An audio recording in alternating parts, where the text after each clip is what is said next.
ത്രിയേക ദൈവത്തിന്റെ വന്യവും അതിപരിശുദ്ധവുമായ നാമം വാഴ്ത്തപ്പെടുമാറാകട്ടെ. അനുഗ്രഹിക്കപ്പെട്ടതായ പുതിയ സന്ധ്യയിൽ തിരുവചന പഠനത്തിനായിട്ട് ഒരുങ്ങി വന്നിരിക്കുന്ന എല്ലാ ദൈവജനത്തെയും ഓർത്ത ദൈവത്തെ സ്തുതിക്കുകയും നിങ്ങളെല്ലാവരെയും ഈ പഠന പരമ്പരയിലേക്ക് സ്വാഗതം ചെയ്യുകയും ചെയ്യുന്നു. ഇന്നത്തെ വചന പഠന പരമ്പര എന്താണെന്ന് ഇതുവരെ റിവീൽ ചെയ്യാത്തത് കൊണ്ട് എന്താണ് പഠിപ്പിക്കാൻ പോകുന്നത് എന്നുള്ളതായ ഒരു ആകാംക്ഷയോടുകൂടി ആയിരിക്കും പലരും ആയിരിക്കുന്നതെന്ന് എനിക്കറിയാം. നാളുകളായിട്ട് ആഗ്രഹിച്ചുകൊണ്ടിരിക്കുന്നതായിട്ടുള്ളൊരു കാര്യമാണ് ക്രമീകൃതമായിട്ടുള്ളതായ ഒരു പഠന പരമ്പര ആഗ്രഹിക്കണം എന്നുള്ളത്. എന്നാൽ ഞാൻ ഒരിക്കൽ നിങ്ങളോട് പറഞ്ഞിരുന്നു, ഇത് കുറേശ്ശെ ഭാഗമായിട്ട് റെക്കോർഡ് ചെയ്ത് നിങ്ങൾക്ക് അയച്ചു തരാമെന്ന്. എന്നാൽ ചില പ്രിയപ്പെട്ടവർ ആവശ്യപ്പെട്ടു, അങ്ങനെ തന്നു കഴിഞ്ഞാൽ ചിലപ്പം ഉദ്ദേശിക്കുന്ന രീതിയിൽ കേൾക്കാനോ മനസ്സിലാക്കാനോ സാധിച്ചു എന്ന് വരികയില്ല. അതുകൊണ്ട് ലൈവായിട്ട് എടുക്കുകയാണെങ്കിൽ കുറച്ചുകൂടെ പ്രയോജനമാകും എന്നുള്ളതായ ഒരു അഭിപ്രായമൊക്കെ വന്നതായിട്ടുള്ള സമയത്ത് ആ അഭിപ്രായത്തെ മാനിച്ചുകൊണ്ട് ഈ പഠന പരമ്പര ഇവിടെ ആരംഭിക്കുകയാണ്. വേദപുസ്തകത്തിൽ 66 പുസ്തകങ്ങളാണല്ലോ നമുക്കുള്ളത്. അതിൽ ഒന്നാമത്തെ പുസ്തകം ബുക്ക് ഓഫ് ജനസിസ്, ഉൽപ്പത്തി പുസ്തകം. ഈ പുസ്തകത്തിന്റെ പഠനമാണ് ഇന്ന് മുതൽ ആരംഭിക്കുവാനായിട്ട് നമ്മൾ ആഗ്രഹിക്കുന്നത്. അതുകൊണ്ട് പ്രാർത്ഥനയോടുകൂടെ ഈ പഠന പരമ്പരയിൽ എല്ലാ ദൈവജനവും ഒരു ദിവസം പോലും കളയാതെ ഇതിൽ പങ്കെടുക്കണമേ എന്ന് ഓർമ്മിപ്പിക്കുകയാണ്. ഒരുപാട് ആത്മീയ സത്യങ്ങൾ, അതായത് അനുദിന ജീവിതത്തിൽ നമ്മളോട് സംസാരിക്കുന്നതായിട്ടുള്ള ഒരു പുസ്തകം കൂടെയാണ് ഉൽപ്പത്തി പുസ്തകം എന്നുള്ളത് നമ്മൾ മനസ്സിലാക്കണം. അതുകൊണ്ട് ഈ ഉൽപ്പത്തി പുസ്തകത്തിൽ നിന്ന് ഒരുപാട് ആത്മീയ കാര്യങ്ങൾ നമുക്ക് പഠിക്കുവാനായിട്ടുണ്ട്. അത് നമ്മുടെ അനുദിന ജീവിതത്തോട് ബന്ധപ്പെട്ട് കൂടെ കിടക്കുന്നതാണ്. ഒരുപാട് ആത്മീയ സത്യങ്ങളാണ് ഇതിൽ നിന്ന് നമുക്ക് മനസ്സിലാക്കാനായിട്ടുള്ളത്. അതുകൊണ്ട് 50 അധ്യായത്തോളം ഉള്ളതായ ഒരു വലിയ പുസ്തകമാണ് ഉൽപ്പത്തി പുസ്തകം. എന്നാൽ ഇത് വേർഡ് ബൈ വേർഡോ സെന്റൻസ് ബൈ സെന്റൻസോ പഠിപ്പിച്ചു തീർക്കുവാനായിട്ട് ഒരു ആയുസ് മൊത്തം എടുത്താലും തീരത്തില്ല. അങ്ങനെ പോയി കഴിഞ്ഞാൽ നമുക്ക് എല്ലാം ഒന്നും പഠിച്ച് അവസാനിപ്പിക്കുവാനായിട്ടും കഴിയത്തില്ല. അതുകൊണ്ട് എല്ലാം വേർഡ് ബൈ വേർഡ് ആയിട്ട് പോകാതെ അത്യാവശ്യമുള്ള സ്ഥലങ്ങളിൽ നമ്മളൊന്ന് ബ്രേക്ക് ചെയ്ത് കൂടുതൽ മനസ്സിലാക്കേണ്ടടുത്ത് കൂടുതൽ മനസ്സിലാക്കും. ബാക്കിയുള്ള ഭാഗങ്ങൾ ഒന്ന് പറഞ്ഞ് മുൻപോട്ട് പോകുവാനായിട്ടാണ്. പ്രധാനപ്പെട്ടതായിട്ടുള്ള ഭാഗങ്ങളിൽ കൂടുതൽ നമുക്ക് ശ്രദ്ധ കൊടുത്തുകൊണ്ട് പഠിക്കുവാനായിട്ടുമാണ് ആഗ്രഹിക്കുകയും താല്പര്യപ്പെടുകയും ചെയ്യുന്നത്. അതുകൊണ്ട് പ്രാർത്ഥനയോടുകൂടെ നമുക്ക് ആയിരിക്കാം. നമ്മളൊരു പുതിയ പഠന പരമ്പരയിലേക്ക് അത് അല്ലെങ്കിൽ സിസ്റ്റമാറ്റിക് ആയിട്ട് ക്രമീകൃതമായിട്ട് ഒരു പഠന പരമ്പര ആരംഭിക്കുകയാണ്. പലപ്പോഴും നമ്മൾ ബൈബിളിലെ പല പുസ്തകങ്ങൾ അവിടുന്നും ഇവിടുന്നുമായിട്ടൊക്കെ അല്ലെങ്കിൽ അതിന്റെ ഇമ്പോർട്ടൻസ് ഒക്കെ നോക്കിയിട്ട് പല സ്ഥലങ്ങളിൽ നിന്ന് നമ്മൾ എടുക്കുകയും പഠിക്കുകയും ഒക്കെ ചെയ്യുന്ന ഒരു പ്രവണതയുണ്ട്. എന്നാൽ ഇത് നമ്മളൊരു പുതിയ തുടക്കം കുറിക്കുകയാണ്. ഞാൻ വിചാരിക്കുകയായിരുന്നു, ആഴ്ചയിൽ 7 ദിവസം ക്ലാസ് എടുക്കുകയാണെങ്കിൽ 7 പുസ്തകം പഠിപ്പിക്കാനായിട്ട് പറ്റും, 7 ബുക്കുകൾ. അല്ലാതെ ഇങ്ങനെ പഠിപ്പിച്ച് ആഴ്ചയിൽ ഒരിക്കൽ ഒരു ബുക്ക് വെച്ച് പഠിപ്പിച്ചു പോയി കഴിഞ്ഞാൽ ഈ ആയുസിലൊന്നും നമുക്ക് ബൈബിളൊന്നും പഠിച്ചു തീർക്കാനായിട്ട് പറ്റത്തില്ല. അപ്പം 7 ദിവസം 7 പുസ്തകം എടുക്കുകയാണെന്നുണ്ടെങ്കിൽ ചിലപ്പോൾ ഒരു പക്ഷേ തീർക്കാനായിട്ട് പറ്റിയേക്കുമായിരിക്കും എന്നുള്ള ചിന്ത കൂടെ ഇങ്ങനെ വരുന്നുമുണ്ട്. നിങ്ങൾ പേടിക്കണ്ട, ഞാൻ എടുക്കത്തില്ല. കാരണം ഒരു ദിവസം തന്നെ വളരെ കഷ്ടപ്പെട്ടും ബുദ്ധിമുട്ടും ഒക്കെയാണ് വന്നിരിക്കുന്നത് എന്നുള്ളത് എനിക്കറിയാം. അതുകൊണ്ട് ഞാൻ അങ്ങനെ പേടിപ്പിക്കുന്നില്ല. അപ്പോൾ പ്രാർത്ഥനയോടുകൂടെ ഇരുന്നാട്ടെ. ഇന്ന് നമ്മള് ഈ ബുക്ക് ഓഫ് ജെനസിസിന്റെ ഉൽപ്പത്തി പുസ്തകത്തിന്റെ ഒരു ആമുഖമാണ് പഠിക്കുന്നത്. ആമുഖം പഠിച്ച് കയറിയതിനു ശേഷം ബാക്കിയുള്ള ഭാഗങ്ങളിലേക്ക്, കാരണം ഏത് പുസ്തകത്തെ കുറിച്ചും അതിന്റെ ഒരു ബാക്ക്ഗ്രൗണ്ട് മനസ്സിലാക്കുന്നതും അതിന്റെ എഴുതുവാനായിട്ടുള്ളതായ സാഹചര്യം എങ്ങനെയാണത് രൂപപ്പെട്ടു വന്നത് എന്നുള്ളതായ കാര്യങ്ങൾ, അല്ലെങ്കിൽ അതിന്റെ ഇമ്പോർട്ടൻസ് എന്തൊക്കെയാണ്, അതിൽ കൂടെ എന്താണ് ദൈവം നമ്മളോട് പറയുവാനായിട്ട് ആഗ്രഹിക്കുന്നത്, ഇത്യാദി കാര്യങ്ങൾ പ്രാരംഭത്തിൽ ഒന്ന് പഠിച്ച് തുടർന്ന് നമ്മൾ അതിനകത്തെ ആത്മീയ സത്യങ്ങളിലേക്ക് പ്രവേശിപ്പാനായിട്ട് ആഗ്രഹിക്കുകയാണ്. ഉൽപ്പത്തി പുസ്തകം എന്ന് പറയുന്നത് ബൈബിളിനകത്തെ ഫസ്റ്റ് ബുക്കാണ് എന്നുള്ളത് നമുക്കറിയാം. First book in the Bible Genesis. മാത്രമല്ല മൂല ഭാഷയായ എബ്രായ ഭാഷയില് ഉൽപ്പത്തി മുതൽ ആവർത്തനം വരെയുള്ള ഗ്രന്ഥങ്ങൾ, നിയമപുസ്തകങ്ങൾ, ദ ലോ അഥവാ തോറ എന്നാണ് അറിയപ്പെടുന്നത്. First 5 books commonly known as the law or Torah. BC 280 ഈജിപ്തിലെ അലക്സാണ്ട്രിയയിൽ വെച്ച് എബ്രായ ഭാഷയിൽ നിന്ന് ഗ്രീക്ക് ഭാഷയിലേക്ക് ഉൽപ്പത്തി പുസ്തകം വിവർത്തനം ചെയ്യുവാനായിട്ട് ഇടയായി തീർന്നു എന്നുള്ളത് നമ്മൾ മനസ്സിലാക്കണം. BC 280 ഈ ഭാഷ, അതായത് ഈ പുസ്തകം പരിഭാഷപ്പെടുത്തിയത്, ഹീബ്രുവിൽ നിന്ന് ഗ്രീക്കിലേക്ക് പരിഭാഷപ്പെടുത്തിയത് സെപ്ത്വജിന്റ് എന്ന് പറയുന്നതായിട്ടുള്ള ഒരു പരിഭാഷാ സമൂഹം ആണ് എന്നുള്ളത് നമുക്ക് മനസ്സിലാക്കാം. അവരാണ് ഇത് പരിഭാഷപ്പെടുത്തിയത്. മഹാനായ അലക്സാണ്ടർ ചക്രവർത്തി ഈജിപ്റ്റ് കീഴടക്കി ഈജിപ്തിലെ ഏറ്റവും വലിയ പട്ടണമായിട്ടുള്ളതായ അലക്സാണ്ട്രിയ താൻ പിടിച്ചടക്കുകയും അവിടെ യഹൂദന്മാരെ കൊണ്ടുവന്ന് താമസിപ്പിക്കുകയും അത് പിന്നീട് ഒരു യഹൂദ കോളനി, എബ്രായ കോളനി ആയിട്ട് മാറ്റപ്പെടുകയും ചെയ്തു. അവിടെ BC 332 അദ്ദേഹം ഈ അലക്സാണ്ട്രിയ നഗരം പുതിയതായിട്ട് അവിടെ പണി കഴിപ്പിക്കുന്നത്. അവിടെ യഹൂദന്മാരെയും കൊണ്ടുവന്ന് കുടിയിരുത്തുവാനായിട്ട് ഇടയായി തീർന്നു. യവനന്മാരും യഹൂദന്മാരെയും അവിടെ ഒരു കോളനിയാക്കി മാറ്റി. കാരണം അദ്ദേഹം ഗ്രീക്ക് സംസ്കാരമായിരുന്നു, ഗ്രീക്കിന്റെ ആളായിരുന്നു. അതുകൊണ്ട് തന്നെ യവനന്മാരെയും പിന്നെ യഹൂദന്മാരെയും അവിടെ കുടിയിരുത്തി. കാലക്രമേണ ഈ അലക്സാണ്ട്രിയ എന്ന് പറയുന്നത് യഹൂദന്റെ ഒരു കോളനിയായിട്ട് മാറി. മാത്രമല്ല അവിടെ ഗ്രീക്കിന്റെ ആധിപത്യം ഉണ്ടായിരുന്നതുകൊണ്ട് യവന ഭാഷ, ഗ്രീക്ക് ഭാഷയായിരുന്നു അവിടുത്തെ ഭാഷയായിട്ട് പരിണമിക്കുകയും ചെയ്യുവാനായിട്ട് ഇടയായി തീർന്നു. BC 285 മുതൽ 247 വരെ ഈജിപ്റ്റ് ഭരിച്ചതായിട്ടുള്ള ടോളമി ഫിലാദൽഫസ്. ആ പേര് കേൾക്കുമ്പോൾ ഒരു പക്ഷേ നിങ്ങളുടെ ഉള്ളിൽ ആ പേര് ഓർമ്മയിൽ വരുമെന്ന് വിചാരിക്കുന്നു. ദാനിയേൽ പ്രവചന പുസ്തകം 11-ാമത്തെ അധ്യായത്തിൽ വളരെ കേട്ട് പരിചയപ്പെട്ടതായ ഒരു പേരാണ് ടോളമി ഫിലാദൽഫസ് എന്നുള്ളതായ പേര്. ഈജിപ്റ്റ് ഭരിച്ചതായ ടോളമി വംശത്തിലെ രണ്ടാമത്തെ മഹാനായിട്ടുള്ള വ്യക്തിത്വമാണ് ടോളമി ഫിലാദൽഫസ്. ഈ ടോളമി ഫിലാദൽഫസ് ഈജിപ്തില് അലക്സാണ്ട്രിയയിൽ ഒരു വലിയ ലൈബ്രറി പണി കഴിപ്പിക്കാനായിട്ട് തീരുമാനിച്ചു. അങ്ങനെ ആ വലിയ ലൈബ്രറിയിൽ എല്ലാ മതങ്ങളുടെയും ഗ്രന്ഥങ്ങൾ സൂക്ഷിക്കുവാനായിട്ട്, മതഗ്രന്ഥങ്ങൾ സൂക്ഷിക്കുവാനായിട്ട് അദ്ദേഹം ആഗ്രഹിച്ചു. അങ്ങനെ തീരുമാനിച്ചപ്പോൾ എല്ലാ മതങ്ങളുടെയും ലഭിച്ചുവെങ്കിലും യഹൂദന്റെ മതഗ്രന്ഥം അദ്ദേഹത്തിന് ലഭിക്കുവാനായിട്ട് ഇടയായി തീർന്നില്ല. അങ്ങനെ ലഭ്യമല്ലാതെ വന്നതായിട്ടുള്ള സമയത്ത് അദ്ദേഹം യെരുശലേമിലേക്ക് ആളെ അയക്കുവാനായിട്ട് ഇടയായി തീർന്നു. യെരുശലേമിലേക്ക് ആളയച്ച് യെരുശലേമില് ഈ ഗ്രീക്ക് ട്രാൻസ്ലേഷൻ, കാരണം ഇത് ഹീബ്രുവിലാണ് എഴുതിയിരുന്നത് എന്നുള്ളത് ഞാൻ ഓർമ്മിപ്പിക്കുന്നു. ഗ്രീക്ക് ട്രാൻസ്ലേഷൻ ഇല്ലാതെ ഇരുന്നത് കൊണ്ട് മഹാപുരോഹിതനായിട്ടുള്ള എലയാസറിന്റെ നേതൃത്വത്തിൽ 72ഓളം ഗ്രീക്ക് ഹീബ്രു ഭാഷാ പണ്ഡിതന്മാർ, ഹീബ്രു ഭാഷയും ഗ്രീക്ക് ഭാഷയും ഒരേപോലെ കൈകാര്യം ചെയ്യുന്നതായിട്ടുള്ള 72 പണ്ഡിതന്മാർ അലക്സാണ്ട്രിയയിൽ എത്തിച്ചേരുവാനായിട്ട് ഇടയായി തീർന്നു. അങ്ങനെ BC 280 എബ്രായ ഭാഷയിൽ നിന്ന് ഗ്രീക്ക് ഭാഷയിലേക്ക് ഈ 72 പേരിൽ 70 പേര് കൂടി ചേർന്ന് ഈ ഉൽപ്പത്തി പുസ്തകം ഗ്രീക്ക് ഭാഷയിലേക്ക് ട്രാൻസ്ലേറ്റ് ചെയ്യുവാനായിട്ട്, പരിഭാഷപ്പെടുത്തുവാനായിട്ട് ഇടയായി തീർന്നു. ഒറ്റ പുസ്തകമായിരുന്നു ഈ ആദ്യത്തെ ന്യായപ്രമാണം എന്ന് പറയുന്ന 5 പുസ്തകങ്ങൾ ഒറ്റ പുസ്തകമായിരുന്നു. എന്നാൽ അതിന്റെ വിഷയക്രമം അനുസരിച്ച് അതിനെ 5ആയിട്ട് ഡിവൈഡ് ചെയ്യുവാനായിട്ട് ഇടയായി തീരുകയും ചെയ്തു. ഈ പുസ്തകങ്ങളെ പ്രധാനമായിട്ടും മറ്റൊരു പേരിൽ കൂടി അറിയപ്പെടുന്നുണ്ട്, പെന്റാറ്റൂക്ക് എന്നുള്ളതായ പേരിൽ. പെന്റാറ്റൂക്ക് എന്ന് പറഞ്ഞു കഴിഞ്ഞാൽ പഞ്ചഗ്രന്ഥം എന്നാണ്, മോശയുടെ പഞ്ചഗ്രന്ഥങ്ങൾ എന്നാണ് അത് അറിയപ്പെടുന്നത്. ആദ്യത്തെ 5 ബുക്ക് അല്ലെങ്കിൽ ന്യായപ്രമാണം അറിയപ്പെടുന്നത്. ഈ ഇവിടെ ഉള്ളതായ ചില വേർഡുകളുണ്ട്. ആ വേർഡുകൾ ഒരു പക്ഷേ നിങ്ങൾക്ക് അത്ര ഫെമിലിയർ ആയിരിക്കുകയില്ല.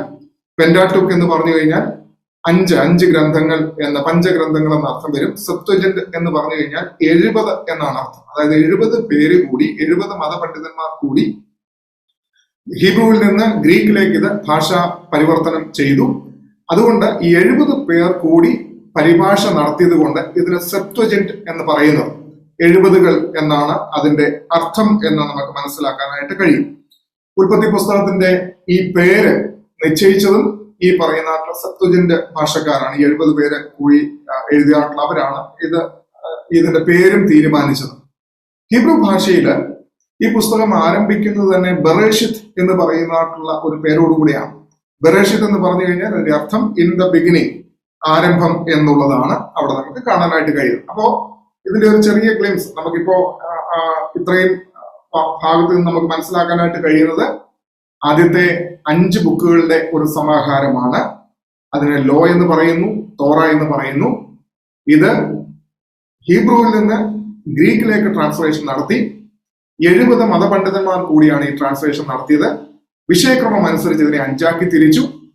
മാത്രവുമല്ല ഇതിനെ പഞ്ചഗ്രന്ഥങ്ങൾ, മോശയുടെ പഞ്ചഗ്രന്ഥങ്ങൾ എന്നുകൂടെ അറിയപ്പെടുന്നു.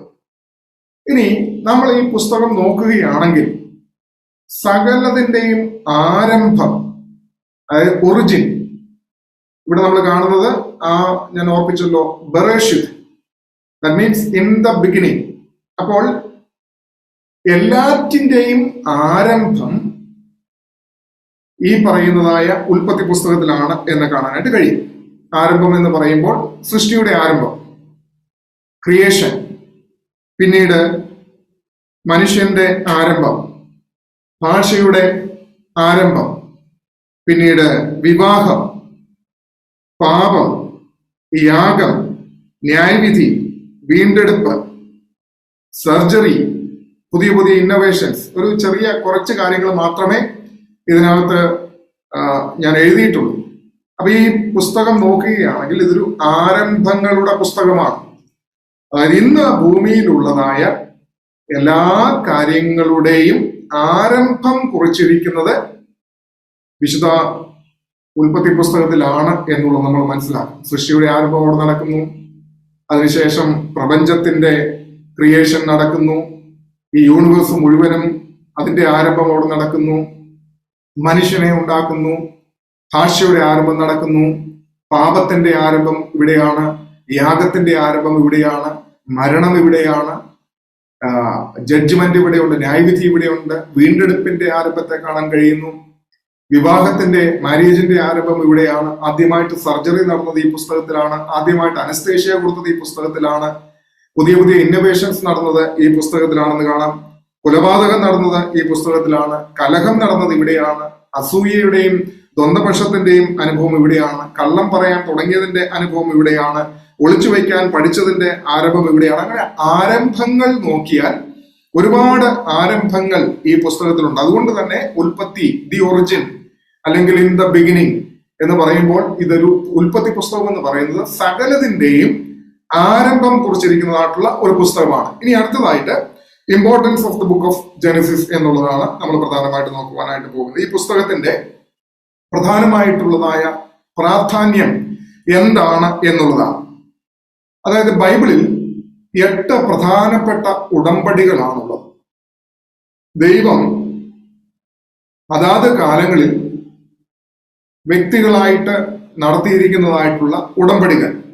അതിനകത്ത് 8 ഉടമ്പടികളിൽ പ്രധാനമായിട്ടുള്ളതായ 4 ഉടമ്പടികൾ അത് ഈ ഉൽപ്പത്തി പുസ്തകത്തിലാണ് റെക്കോർഡ് ചെയ്തിരിക്കുന്നത് നമുക്ക് കാണാനായിട്ട് കഴിയും. അതിനകത്ത് ഒന്നാമത്തെ ഉടമ്പടി നിയമം എന്ന് പറഞ്ഞ ഏദനിക് കവനന്റ്, ഏദനിലെ ഉടമ്പടി, ആദാമിനോടുള്ളതായ ഉടമ്പടി, നോഹയോടുള്ളതായ ഉടമ്പടി, അബ്രഹാമിനോടുള്ളതായ ഉടമ്പടി. ഈ 4 ഉടമ്പടികൾ ഈ ഉൽപ്പത്തി പുസ്തകത്തിലാണ് ഉള്ളത്.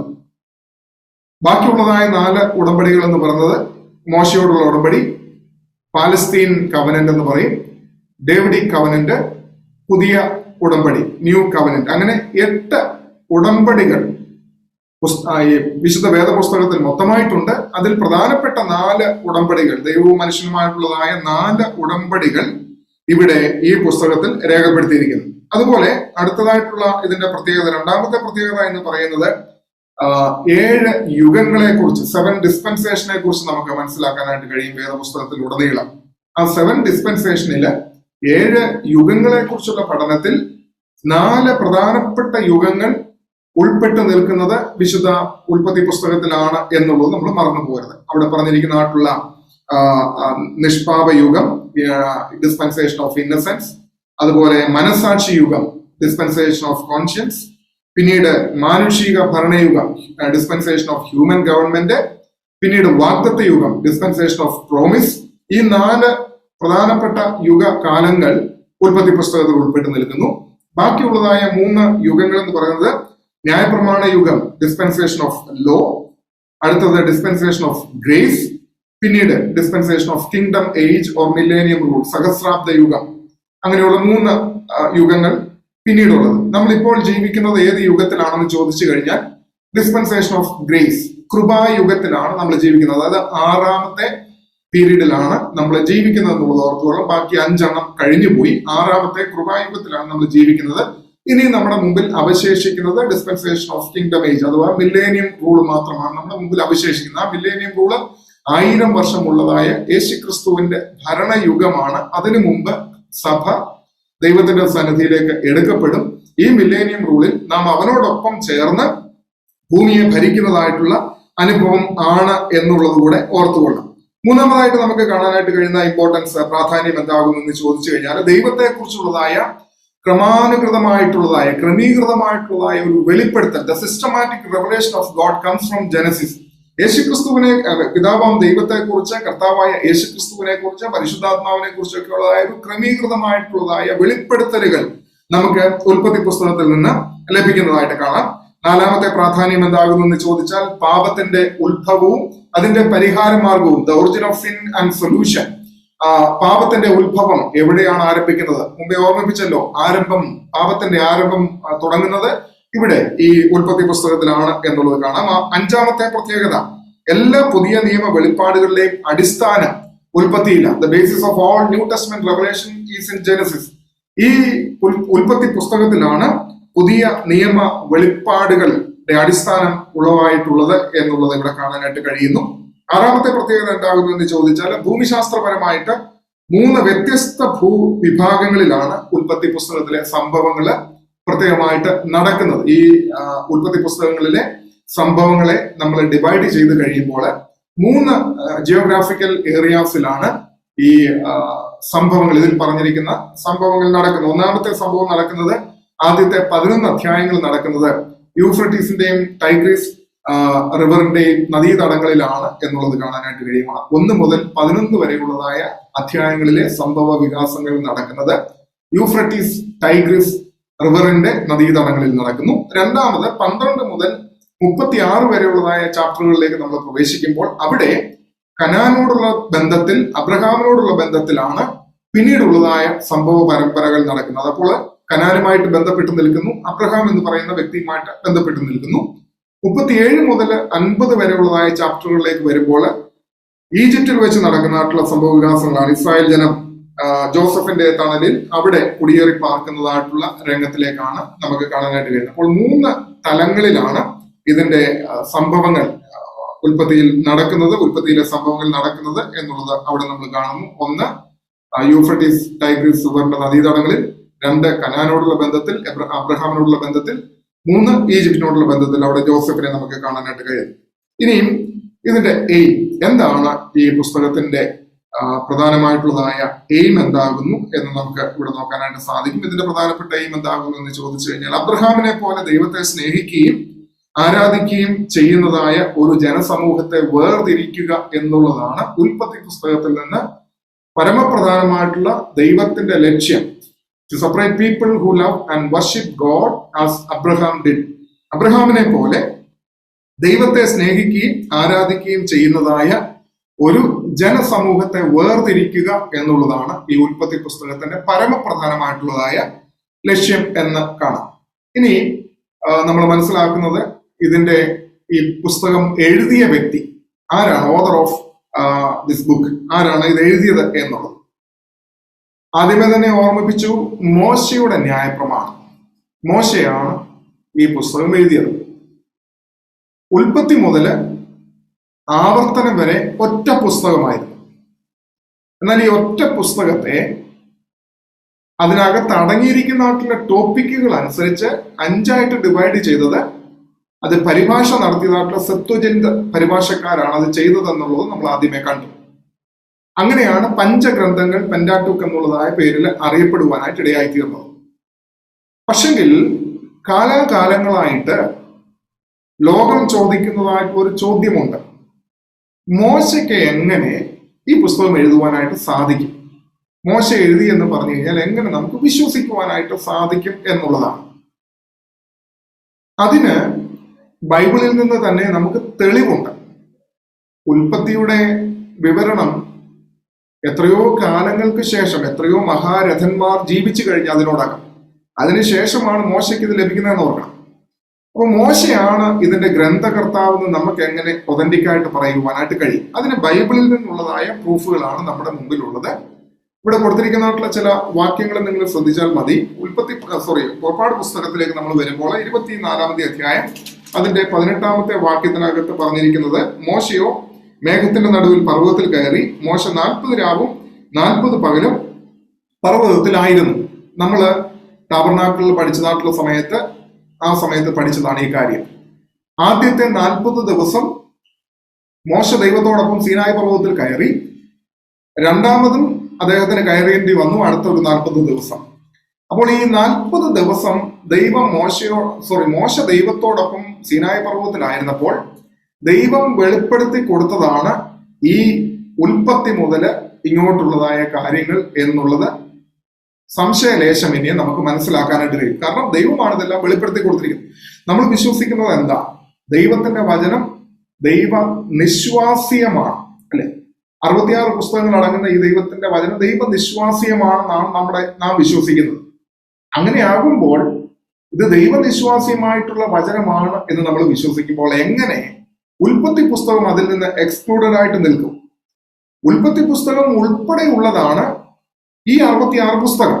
അതിനെയാണ് ദൈവം inspired by the breath of God, ദൈവത്തിന്റെ നിശ്വാസ്യം എന്ന് വിളിച്ചിരിക്കുന്നതെന്ന് ഓർക്കണം. അപ്പോൾ അത് ഇതിനകത്ത് ഇൻക്ലൂഡഡ് ആണ്. ഇനി അതിനകത്ത് പറഞ്ഞിരിക്കുന്ന ആവർത്തന പുസ്തകത്തിനകത്ത് 31-ാമത്തെ അധ്യായം, ആവർത്തന പുസ്തകം 31-ാമത്തെ അധ്യായം അതിന്റെ 9-ാമത്തെ വാക്യം വായിക്കേണ്ടത് കൊണ്ട് ഞാൻ അങ്ങ് വായിക്കുകയാണ്. 31-ാമത്തെ അധ്യായം 9-ാമത്തെ വാക്യത്തിനകത്ത് പറഞ്ഞു, അനന്തരം മോശ ഈ ന്യായപ്രമാണം എഴുതി യഹോവയുടെ നിയമപ്പെട്ടകം ചുമക്കുന്ന ലേവ്യരായ പുരോഹിതന്മാരെയും ഇസ്രായേലിന്റെ എല്ലാ മൂപ്പന്മാരെയും ഏൽപ്പിച്ചു. അതായത് യഹോവയായ ദൈവം കൊടുത്തതായ ന്യായപ്രമാണം ആദ്യമേ ഓർപ്പിച്ചപ്പോ ഈ 5 പുസ്തകങ്ങളുടെ ഒരു പേരേ ഉള്ളൂ, ദ ലോ അല്ലെങ്കിൽ തോറ, ന്യായപ്രമാണം എന്നറിയപ്പെടുന്നത്. അപ്പൊ അത് ഉൽപ്പത്തി മുതലുള്ളതാണെന്ന് ഓർത്തുകൊള്ളാം. ദൈവം പറഞ്ഞു കൊടുത്തത് മോശ കൃത്യമായിട്ട്, അല്ലെങ്കിൽ ദൈവം എഴുതി കൊടുത്തു എന്ന് തന്നെ നമുക്ക് പറയാം. ദൈവം എഴുതി കൊടുത്തത് മോശ കൃത്യമായിട്ട് എന്ത് ചെയ്യുകയാണ്? അവരുടെ ഇസ്രായേൽ മക്കൾക്ക് അത് കൊടുക്കുന്നതായിട്ടുള്ള അനുഭവമാണ് നമ്മളിവിടെ കാണുമ്പോൾ ദൈവമാണ് ഇത് കൽപ്പിച്ചിരിക്കുന്നത്. ദൈവത്തിന്റെ കൽപ്പന പ്രകാരം മോശ രേഖപ്പെടുത്തിയിരിക്കുന്നു. ഇനി യോശുവയുടെ പുസ്തകത്തിലേക്ക് വരുന്ന സമയത്ത് 1-ാമത്തെ അധ്യായം 8-ാമത്തെ വാക്യം നമ്മൾ വായിക്കുമ്പോൾ, ഈ ന്യായപ്രമാണ പുസ്തകത്തിലുള്ളത് നിന്റെ വായിൽ നിന്ന് നീങ്ങിപ്പോകരുത്, അതിൽ എഴുതിയിരിക്കുന്നത് പോലെ ഒക്കെയും പ്രമാണിച്ച് നടക്കേണ്ടതിന് നീ രാവും പകലും അത് ധ്യാനിച്ചു കൊണ്ടിരിക്കണം, എന്നാൽ നിന്റെ പ്രവൃത്തി സാധിക്കും, നീ കൃതാർത്ഥനായിരിക്കും എന്നാണ് അവിടെ നമ്മൾ കാണുന്നതെന്ന് ഓർത്തുകൊള്ളണം. അതുകൊണ്ട് യോശുവയോട് ദൈവം കൽപ്പിക്കുകയാണ്, ഈ ന്യായപ്രമാണ പുസ്തകത്തിലെ കാര്യങ്ങൾ നീ പ്രമാണിക്കണം. അപ്പോൾ ഈ ന്യായപ്രമാണ പുസ്തകം ദൈവം കൽപ്പിച്ചു കൊടുത്തിരിക്കുന്നതാണ്. ഇനി 8-ാമത്തെ അധ്യായം 31-ാമത്തെ വാക്യത്തിലേക്ക് വരുമ്പോൾ അവിടെയും കർത്താവിന്റെ കൽപ്പന നമുക്ക് കാണാനായിട്ട് കഴിയുന്നത് ഇപ്രകാരമാണ്. 31-ാമത്തെ വാക്യം, യഹോവയുടെ ദാസനായ മോശ ഇസ്രായേൽ മക്കളോട് കൽപ്പിച്ചതുപോലെയും മോശയുടെ ന്യായപ്രമാണ പുസ്തകത്തിൽ എഴുതിയിരിക്കുന്നത് പോലെയും, ബാക്കി ഞാൻ വായിക്കുന്നില്ല, അത്രയുമാണ് നമ്മുടെ ഈ പഠനവുമായിട്ടുള്ള ബന്ധത്തിൽ ഉള്ളതായ ഇമ്പോർട്ടന്റ് ആയിട്ടുള്ള കാര്യം. അപ്പോൾ അവിടെ പറഞ്ഞിരിക്കുന്നു, യഹോവയുടെ ദാസനായ മോശ ഇസ്രായേൽ മക്കളോട് കൽപ്പിച്ചതുപോലെയും മോശയുടെ ന്യായപ്രമാണത്തിൽ പുസ്തകത്തിൽ എഴുതിയിരിക്കുന്നത് പോലെയും. അപ്പോൾ ഇവിടെ നിന്ന് നമ്മൾ മനസ്സിലാക്കുന്നു ഇത് ദൈവ നിയോഗമാണ് എന്നുള്ളത് നമുക്ക് കാണാനായിട്ട് കഴിയും. ഇനി 1 രാജാക്കന്മാരുടെ പുസ്തകം 2-ാമത്തെ അധ്യായം 4-ാമത്തെ വാക്യം, 1 രാജാക്കന്മാരുടെ പുസ്തകം 2-ാമത്തെ അധ്യായം 4-ാമത്തെ വാക്യം, അവിടെ പറഞ്ഞിരിക്കുന്നത് ഇപ്രകാരമാണ്, മോശയുടെ ന്യായപ്രമാണത്തിൽ എഴുതിയിരിക്കുന്നത് പോലെ നിന്റെ ദൈവമായ യഹോവയുടെ വഴികളിൽ നടന്ന് അവന്റെ ചട്ടങ്ങളും കൽപ്പനകളും വിധികളും സാക്ഷ്യങ്ങളും പ്രമാണിച്ചും കൊണ്ട് അവന്റെ ആജ്ഞ അനുസരിച്ചു കൊള്ളുക. ദാവീദ് ശലോമോനോട് പറഞ്ഞു കൊടുക്കുന്നതായിട്ടുള്ള കാര്യമാണ്. അതുകൊണ്ട് ദാവീദും വിശ്വസിക്കുന്നത് എന്താണ്? യഹോവയായ ദൈവത്തിന്റെ കൽപ്പനകളാണ്, പ്രമാണങ്ങളാണ്, ഉൽപ്പത്തി മുതലുള്ളതായ ന്യായപ്രമാണം ദൈവം നൽകിയിരിക്കുന്നതാണ്. അത് ദാവീദ് വിശ്വസിക്കുന്നു. ദാവീദ് തന്റെ മകനായ ശലോമോനോട് അത് പാലിക്കുവാനായിട്ട് പറയുന്നതായിട്ടുള്ള രംഗം അവിടെ നമ്മൾ കാണുന്നു. ഇനി ദാനിയേൽ പ്രവചന പുസ്തകത്തിലേക്ക് വരുമ്പോൾ അവിടെ 9-ാമത്തെ അധ്യായം 11-ാമത്തെ വാക്യത്തിലേക്ക് നമ്മൾ കടന്നു വരുമ്പോൾ അവിടെയും ദാനിയേലും അത് രേഖപ്പെടുത്തിയിരിക്കുന്നതായിട്ട് നമുക്ക് കാണാം. ദാനിയേൽ 9-ന്റെ 11-ാമത്തെ വാക്യം, ഇസ്രായേൽ ഒക്കെയും നിന്റെ വചനം കേട്ടനുസരിക്കാതെ വിട്ടുമാറി നിന്റെ ന്യായപ്രമാണം ലംഘിച്ചിരിക്കുന്നു. ഇങ്ങനെ ഞങ്ങൾ അവരോട് പാപം ചെയ്തിരിക്കാൻ ദൈവത്തിന്റെ ദാസനായ മോശയുടെ ന്യായപ്രമാണത്തിൽ എഴുതിയിരിക്കുന്ന ശാപവും ആണയും ഞങ്ങളുടെ മേൽ ചൊരിഞ്ഞിരിക്കുന്നു. ദാനിയേൽ പറഞ്ഞു നിൽക്കുന്നത് എന്താണ്? ദൈവത്തിന്റെ ദാസനായ മോശയുടെ ന്യായപ്രമാണം. അവിടെ ദാനിയേലും വിശ്വസിക്കുകയാണ് ഇത് ദൈവം നൽകിയിരിക്കുന്ന ന്യായപ്രമാണമാകുന്നു എന്നുള്ളത്. ഇനി ലൂക്കോസിന്റെ പുസ്തകം 24-ാമത്തെ അധ്യായം അതിന്റെ 44-ാമത്തെ വാക്യം, അത് നമുക്കറിയാവുന്ന വാക്യം കൂടെയാണല്ലോ. 24-ാമത്തെ അധ്യായം 44-ാമത്തെ വാക്യത്തിനകത്ത് പറഞ്ഞിരിക്കുന്നത്, യേശു ക്രിസ്തു എമോസിലേക്ക് പോയതായിട്ടുള്ള ശിശുമാരോട് പറഞ്ഞിരിക്കുന്നതാണ്. പിന്നെ അവൻ അവരോട്, ഇതാകുന്നു നിങ്ങളോടുകൂടെ ഇരിക്കുമ്പോൾ ഞാൻ പറഞ്ഞ വാക്ക്, മോശയുടെ ന്യായപ്രമാണത്തിലും പ്രവാചക പുസ്തകങ്ങളിലും സങ്കീർത്തനങ്ങളിലും എന്നെ കുറിച്ച് എഴുതിയിരിക്കുന്നതൊക്കെയും നിവൃത്തിയാകണം എന്നുള്ളത് തന്നെ എന്ന് പറഞ്ഞു. അവിടെ കർത്താവ് യേശു തമ്പുരാൻ കോട്ട് ചെയ്തിരിക്കുന്നത് കണ്ടോ? മോശയുടെ ന്യായപ്രമാണം, സങ്കീർത്തന പുസ്തകം, പ്രവാചക വാക്യങ്ങൾ. അവിടെയും കർത്താവും പറഞ്ഞിരിക്കുന്നു മോശയുടെ ന്യായപ്രമാണം സത്യമാണ്, മോശയുടെ ന്യായപ്രമാണത്തിൽ യേശു കർത്താവിനെ കുറിച്ച് പറഞ്ഞിരിക്കുന്നു. ഇനി അപ്പോസ്തലന്മാർ പറഞ്ഞത് എന്താണ് എന്നുകൂടെ നോക്കിയിട്ട് അവസാനിപ്പിക്കാം. അപ്പോസ്തലന്മാർ പറഞ്ഞിരിക്കുന്നത് എന്താണ്? 13-ാമത്തെ അധ്യായത്തിലേക്ക് വരുമ്പോൾ അപ്പോസ്തല പ്രവൃത്തി 13-ാമത്തെ അധ്യായം 39-ാമത്തെ വാക്യത്തിനകത്ത് പറയുന്നത്, മോശയുടെ ന്യായപ്രമാണത്താൽ നിങ്ങൾക്ക് നീതീകരണം വരുവാൻ കഴിയാത്ത സകലത്തിൽ നിന്നും വിശ്വസിക്കുന്ന ഇവനാൽ നീതീകരിക്കപ്പെടുന്നുവെന്ന് നിങ്ങൾ അറിഞ്ഞുകൊള്ളുവീൻ. അവിടെ പൗലോസ് അപ്പോസ്തലൻ കൂട്ടിയിരിക്കുന്നത് എന്താണ്? മോശയുടെ ന്യായപ്രമാണത്താൽ. അവിടെ പൗലോസ് അപ്പോസ്തലൻ വിശ്വസിക്കുന്നു മോശയുടെ ന്യായപ്രമാണം ദൈവഹിത പ്രകാരമുള്ളതാണ്, അല്ലെങ്കിൽ ദൈവനിശ്വാസീയമാണ്. പിന്നീട് 28-ാമത്തെ അധ്യായം 23-ാമത്തെ വാക്യത്തിലേക്ക് കടന്നു ചെല്ലുമ്പോഴും ഇത് തന്നെ നമുക്ക് കാണാനായിട്ട് കഴിയുന്നുണ്ട്. അവിടെ 23-ാമത്തെ വാക്യത്തിൽ പറയുന്നത്, അതിന്റെ 2-ാമത്തെ ഭാഗം, മോശയുടെ ന്യായപ്രമാണവും പ്രവാചക പുസ്തകങ്ങളും ആധാരമാക്കി യേശുവിനെ കുറിച്ച് അവർക്ക് ബോധം പെരുമാർ. നമ്മളത് പഠിച്ചല്ലോ. യഹൂദന്മാര് റോമിൽ താൻ തടവിലായിരിക്കുമ്പോൾ യഹൂദന്മാരെ വിളിച്ച് അവരോട് സുവിശേഷം പറയുന്ന രംഗമാണ്. ആ സുവിശേഷം പറയുമ്പോഴും മോശയുടെ ന്യായപ്രമാണം അടിസ്ഥാനപ്പെടുത്തിയാണ് അദ്ദേഹം അത് പറയുന്നത് എന്നുള്ളത് നമുക്കിവിടെ കാണുവാൻ കഴിയുന്നു. അപ്പോൾ നമ്മൾ ഇവിടെ നോക്കുന്നതായിട്ടുള്ള സമയത്ത് യഹോവയായ ദൈവം മോശയെ സീനായി പർവ്വതത്തിലേക്ക് വിളിച്ചു കയറ്റി 40 ദിവസം തന്നോടൊപ്പം ആയിരുന്നായിട്ടുള്ള വേളയിൽ ഈ പറയുന്നതായിട്ടുള്ള സംഗതികൾ മുഴുവനും ഈ ന്യായപ്രമാണം മുഴുവനും ഉൽപ്പത്തി മുതലുള്ളതായ കാര്യങ്ങള് ദൈവം മോശയ്ക്ക് വെളിപ്പെടുത്തി കൊടുക്കുന്നു. അതാണ് ഇതിനകത്തെ യഥാർത്ഥ ഫാക്ട്. അതിനുശേഷം ഇത് ദൈവകൽപ്പനയാകുന്നു എന്നും തുടർന്ന് വരുന്നതായിട്ടുള്ള മഹാരഥന്മാരായിട്ടുള്ള ആളുകൾ അത് അക്സെപ്റ്റ് ചെയ്തിരിക്കുന്നു. ദാവീദ് അക്സെപ്റ്റ് ചെയ്യുന്നു, ജോഷുവായോട് ദൈവം തന്നെ പറയുന്നു, ദാനിയേല് പറയുന്നു, കർത്താവായ യേശു തമ്പുരാൻ പറയുന്നു, അപ്പോസ്തലന്മാർ അതിന് സാക്ഷികളായിട്ട് നിൽക്കുന്നു. മാത്രമല്ല റോമൻ ചരിത്രകാരന്മാരായിട്ടുള്ളതായ ടാസിറ്റസ്, റോമൻ പോയറ്റ് ആയിരിക്കുന്നതായിട്ടുള്ള ജുവനൽ, സ്ട്രാബോ, ഇസ്ലാമിന്റെ സ്ഥാപകനായിരിക്കുന്നതായിട്ടുള്ള മുഹമ്മദ് നബി, ഇവരെല്ലാവരും ഈ ഉൽപ്പത്തി പുസ്തകം ദൈവം മോശയ്ക്ക് നൽകിയതാണ് എന്നുള്ളതിനകത്ത് പരിപൂർണമായിട്ട് വിശ്വസിക്കുന്നവരാണ് എന്നുള്ളത് കൂടെ നമുക്ക് അവിടെ നിന്ന് കാണാനായിട്ട് കഴിയും. ഇനിയും ഇത് എഴുതിയതായിട്ടുള്ള കാലഘട്ടം എന്നാണ്.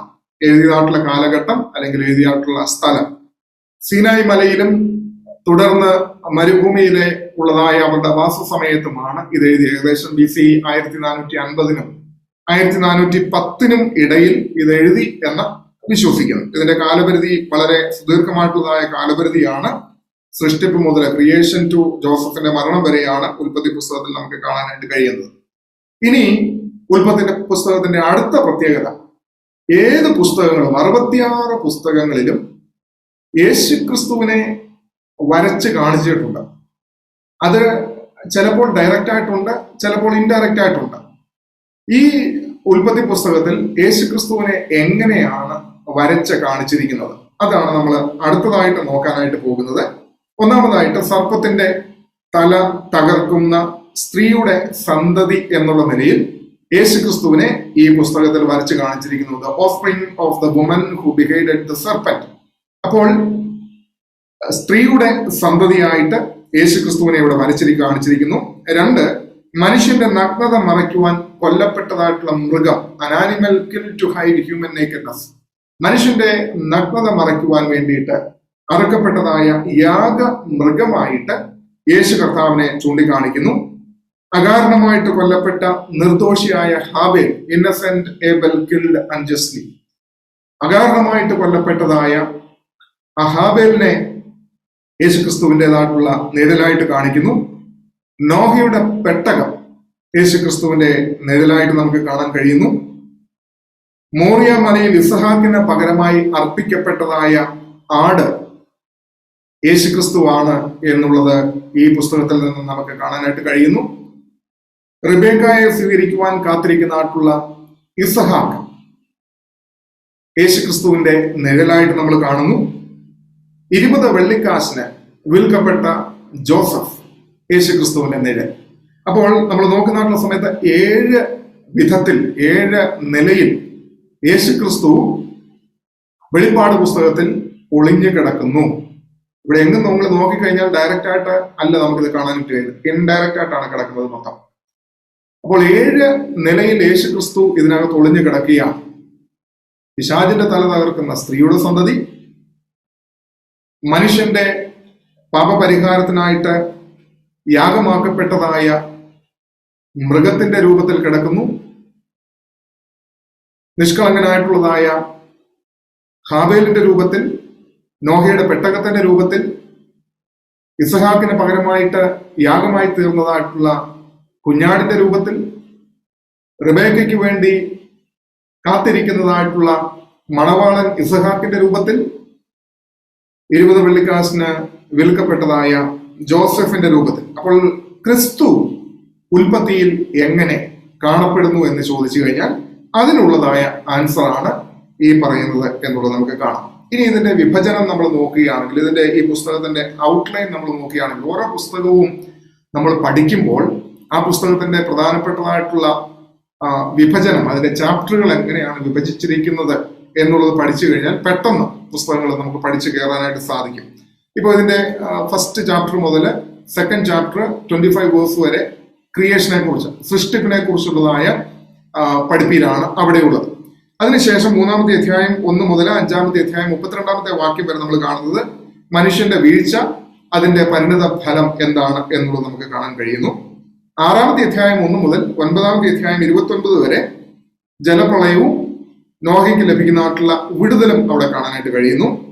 4-ാമത് നമ്മൾ കാണുന്നത് 10-ാമത്തെ അധ്യായം 1 മുതൽ 11-ാമത്തെ അധ്യായം 9-ാമത്തെ വാക്യം വരെ കാണുന്നത് മനുഷ്യരാശിയുടെ വർധന, അതോടൊപ്പം തന്നെ ഭാഷയുടെ കലക്കം.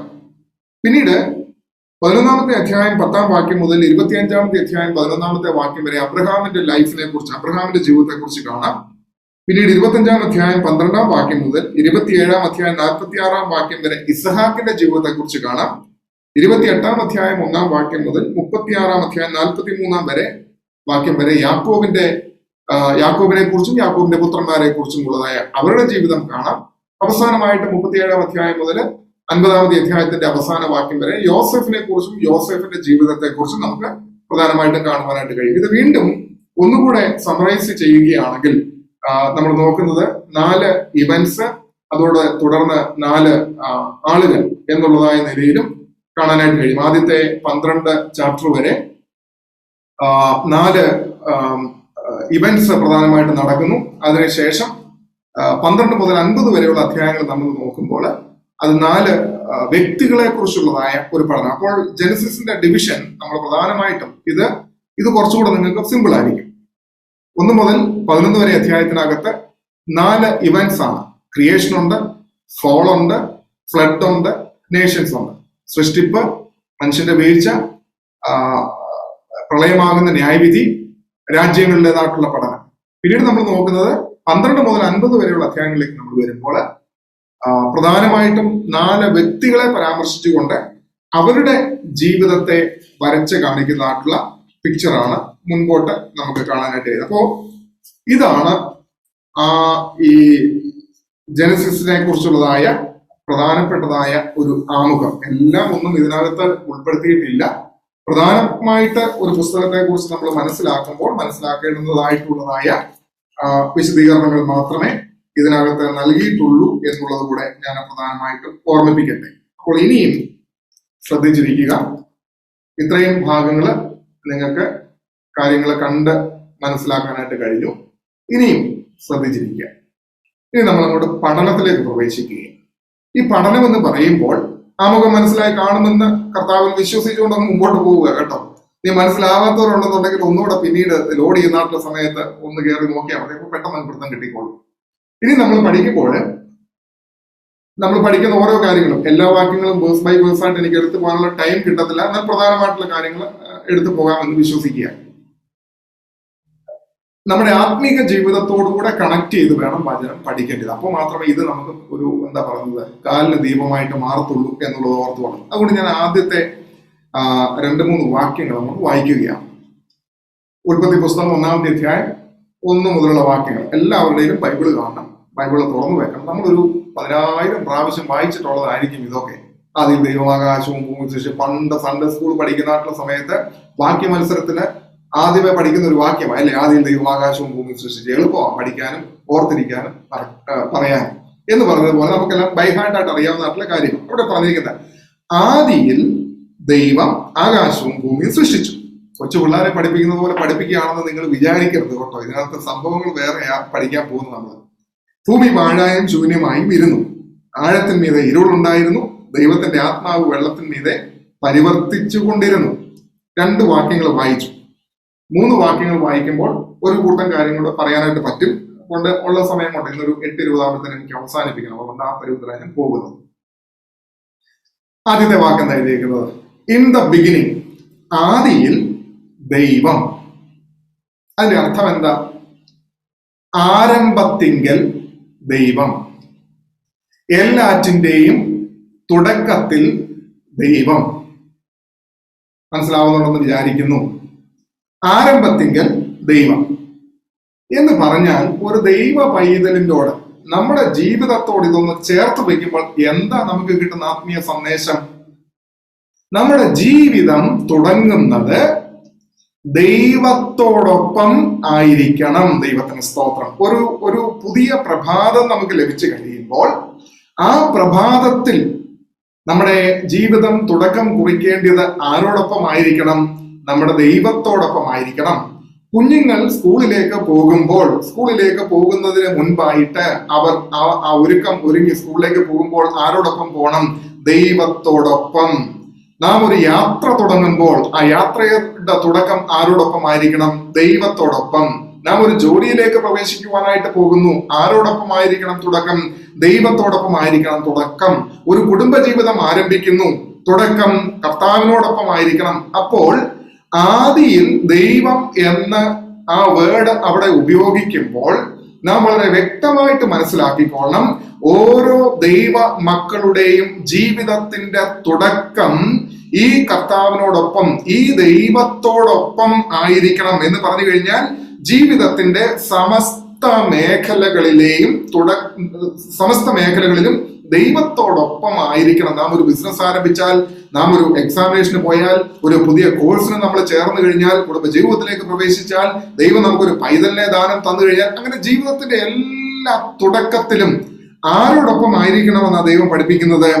കർത്താവിനോടൊപ്പം ആയിരിക്കണം. അപ്പോൾ ഇൻ ദ ബിഗിനിങ് എന്ന് പറയുമ്പോൾ നമ്മുടെ ലൈഫിനോട് ചേർത്ത് വെക്കുക, നമ്മുടെ ജീവിതത്തോട് ചേർത്ത് വെക്കുക.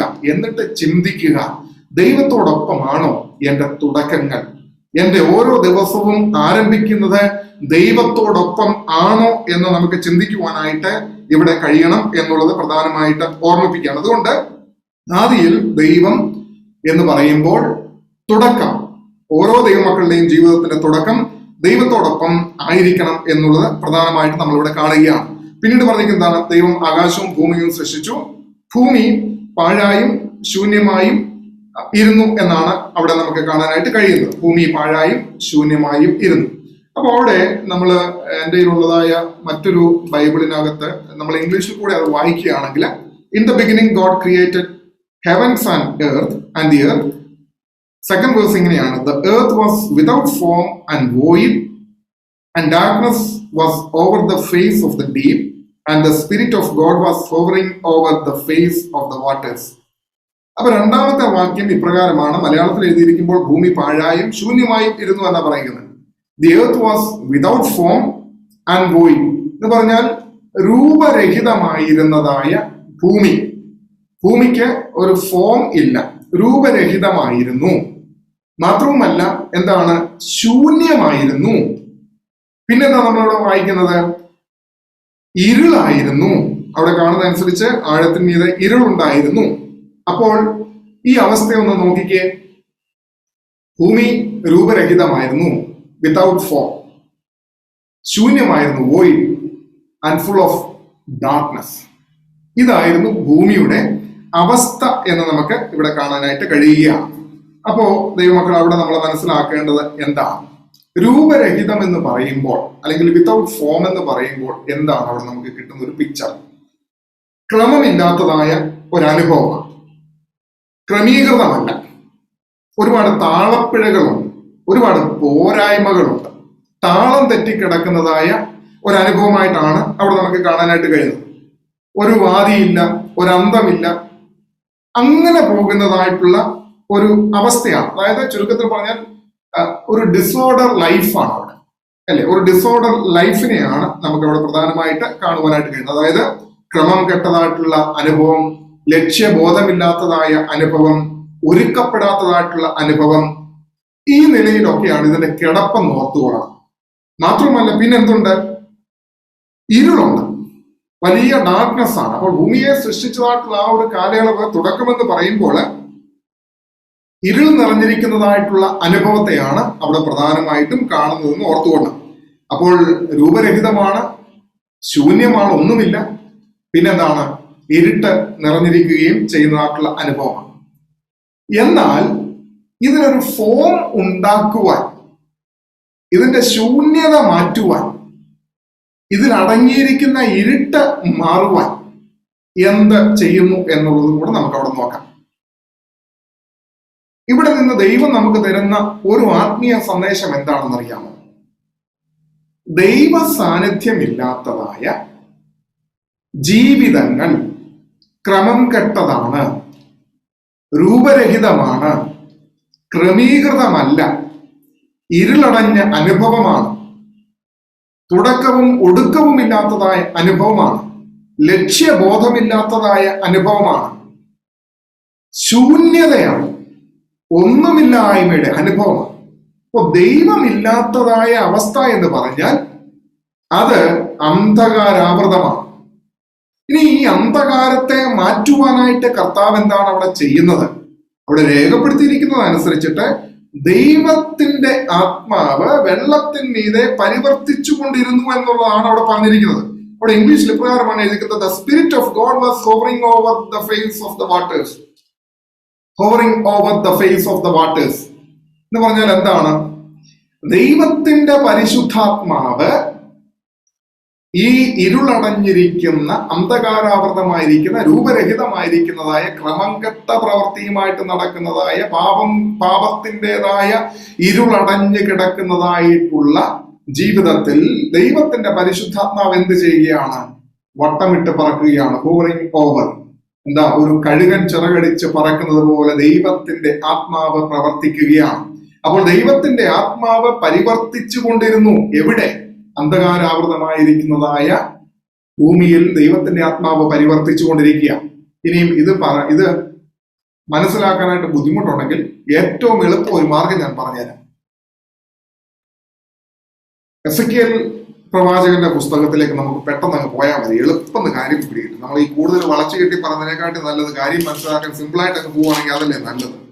37-ാമത്തെ അധ്യായത്തിലേക്ക് നമ്മൾ കടന്നു വരുമ്പോൾ എസെക്കിയേൽ 37 ചാപ്റ്റർ 37 5-6 നമുക്കൊന്ന് നോക്കാം. അവിടെ പറഞ്ഞിരിക്കുന്നത്: യഹോവയായ കർത്താവ് ഈ അസ്ഥികളോട് ഇപ്രകാരം അരുളി ചെയ്യുന്നു: നിങ്ങൾ ജീവിക്കേണ്ടതിന് ഞാൻ നിങ്ങളിൽ ശ്വാസം വരുത്തും. ഞാൻ നിങ്ങളുടെ മേൽ ഞരമ്പ് വെച്ച് മാംസം പിടിപ്പിച്ച് നിങ്ങളെ തൊക്കുകൊണ്ട് പൊതിഞ്ഞ് നിങ്ങൾ ജീവിക്കേണ്ടതിന് നിങ്ങളിൽ ശ്വാസം വരുത്തും. ഞാൻ യഹോവ എന്ന് നിങ്ങൾ അറിയും. ഇവിടെ നമ്മൾ കാണുന്നുണ്ട്, ആദ്യത്തെ വാക്കുകൾ നോക്കിക്കഴിഞ്ഞാൽ അറിയാം. താഴ്വര കാണുന്നു. ആ താഴ്വരയിൽ എന്താണ്? അസ്ഥികൾ നിറഞ്ഞിരിക്കുകയാണ്. അസ്ഥികൾ നിറഞ്ഞിരിക്കുന്നതായിട്ടുള്ള ഒരു താഴ്വരയാണ്. ആ താഴ്വരയിൽ കൂടെ പ്രവാചകനെ നടക്കുമാറാക്കി എന്നാണ് പറഞ്ഞിരിക്കുന്നത്. അപ്പൊ നമ്മളിവിടെ എന്താ കണ്ടത്? രൂപരഹിതമായ ഭൂമി, ശൂന്യമായ ഭൂമി, ഇരുളടഞ്ഞിരിക്കുന്ന ഭൂമി. ഈ താഴ്വരയിലേക്ക് നിങ്ങൾ നോക്കിക്കേ. ഇവിടെ നിങ്ങൾക്ക് എന്താ കാണാൻ കഴിയുന്നത്? ഇവിടെയും അത് തന്നെയല്ലേ? ഉണങ്ങിയിരിക്കുന്ന അസ്ഥികൾ, ജീവനില്ലാത്ത അസ്ഥികൾ, അന്ധകാരാവൃതമായിരിക്കുന്നതായിട്ടുള്ള അനുഭവം. ഇവിടെ എന്താണ് ദൈവം ചെയ്യുന്നത്? 5-6 വാക്യങ്ങൾ വായിച്ചു. ഇനി കുറച്ചുകൂടെ എക്സ്പ്ലനേഷന് വേണ്ടിയിട്ട് 9-10 വാക്യങ്ങൾ ഞാൻ വായിക്കുകയാണ്. അപ്പോൾ അവൻ എന്നോട് കൽപ്പിച്ചത്: കാറ്റിനോട് പ്രവചിക്കുക, മനുഷ്യപുത്ര, നീ പ്രവചിച്ച കാറ്റിനോട് പറയേണ്ടത്: യഹോവയായ കർത്താവ് ഇപ്രകാരം അരുളി ചെയ്യുന്നു, ശ്വാസമേ, നീ 4 കാറ്റുകളിൽ നിന്നും വന്ന് ഈ നഗരന്മാർ ജീവിക്കേണ്ടതിന് അവരുടെ മേൽ ഊതുക. അവൻ എന്നോട് കൽപ്പിച്ചതുപോലെ ഞാൻ പ്രവചിച്ചപ്പോൾ ശ്വാസം അവരിൽ വന്നു. അവർ ജീവിച്ച് ഏറ്റവും വലിയ സൈന്യമായി നിവർന്നു നിന്നു. ഓക്കെ, ഇവിടെ നമ്മൾ കാണുന്നതായിട്ടുള്ള കാര്യം എന്താണ്?